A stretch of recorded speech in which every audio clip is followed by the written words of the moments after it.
Hello નમસ્કાર વિદ્યાર્થી મિત્રો, ગુજરાત એજ્યુકેશન યુટ્યુબ ચેનલ પર આપ સર્વનું હાર્દિક સ્વાગત છે. મિત્રો, આજના વિડીયોની અંદર આપણે વાત કરવાના છે ધોરણ 10 વિષય છે વિજ્ઞાન અને પ્રયોગ પોથી આધારિત પ્રયોગ નંબર 16નું સંપૂર્ણ સોલ્યુશન આપણે જોવાના છે. તો આ વિડીયોને અંત સુધી જોવાનું ભૂલતા નહીં.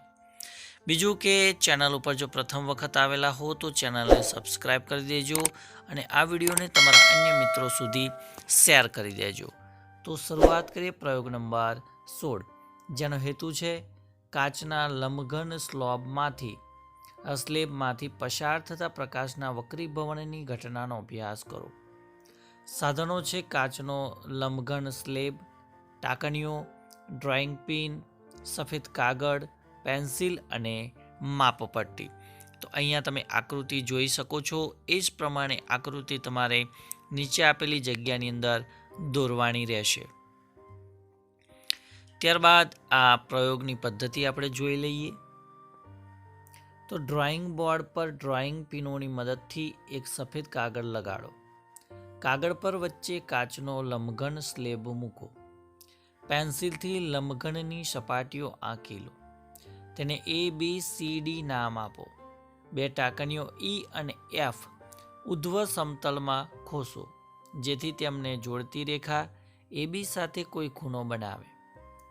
લંબઘનની CD સપાટી પરથી E અને Fના પ્રતિબિંબો જુઓ. બીજી બે ટાંકણીઓ G અને H એવી રીતે લગાવો કે જેથી E, F, G અને H ટાંકણીઓ એક સીધી રેખામાં આવે. ટાંકણીઓ અને લંબઘન સ્લેબને ઉપાડી લો.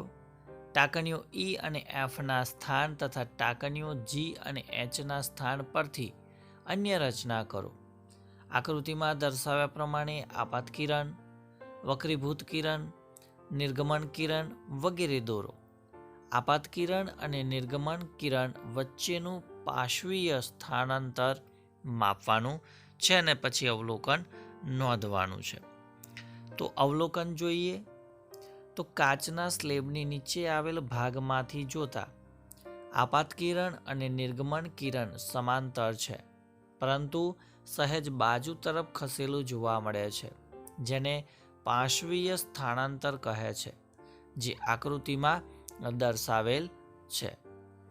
નિર્ણય છે કે કાચના લંબઘન ચોસલા વડે પ્રકાશના કિરણનું પાર્શ્વીય સ્થાનાંતર થાય છે. પ્રયોગ 16 આધારિત જ્ઞાન ચકાસણીના પ્રશ્નોની અંદર વિકલ્પો આપેલા છે. એમાંથી સાચો વિકલ્પ પસંદ કરીને આપણે ઉત્તર લખવાનો છે. તો પહેલો પ્રશ્ન છે કે નીચેનામાંથી કયા દ્રવ્યની પ્રકાશીય ઘનતા સૌથી વધુ છે? તો ઓપ્શન ડી આપણો જવાબ સાચો છે. બીજું, કોઈ પણ માધ્યમનો નિરપેક્ષ વક્રીભવનાંક કેવો હોય? તો એ ઓપ્શન બી સાચો છે. ત્રીજો પ્રશ્ન, જો પાણી અને કાચના નિરપેક્ષ વક્રીભવનાંક અનુક્રમે 4/3 અને 3/2 હોય તો પ્રકાશનો પાણી અને કાચના વેગનો ગુણોત્તર કેટલો થાય? તો જવાબ આવશે વિકલ્પ સી. બીજું છે કે પ્રકાશનું ત્રાસુ કિરણ કાચમાંની હવામાં પ્રવેશતા શું થાય છે? તો એ જવાબ આવશે ઓપ્શન બી. પાંચમો પ્રશ્ન છે કે જો પાણી, બેન્ઝીન અને નીલમના વક્રીભવનાંક અનુક્રમે 1.33, 1.50 અને 1.77 હોય તો કયા માધ્યમનો સાપેક્ષ વક્રીભવનાંક સૌથી વધુ હોય છે? તો એ આવશે ઓપ્શન એ, નીલમનો પાણીની સાપેક્ષે.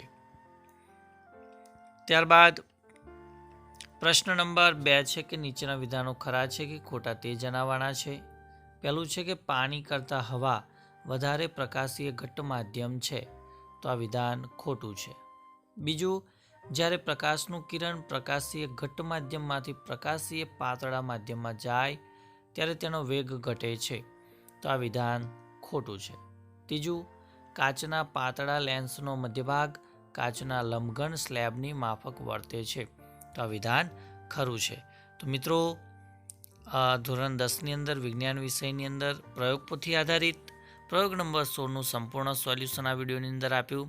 તો વિડીયોને લાઇક કરજો, શેર કરજો અને ચેનલ ઉપર જો પ્રથમ વખત આવેલા હો તો ચેનલને સબસ્ક્રાઈબ કરજો. Thank you. આભાર.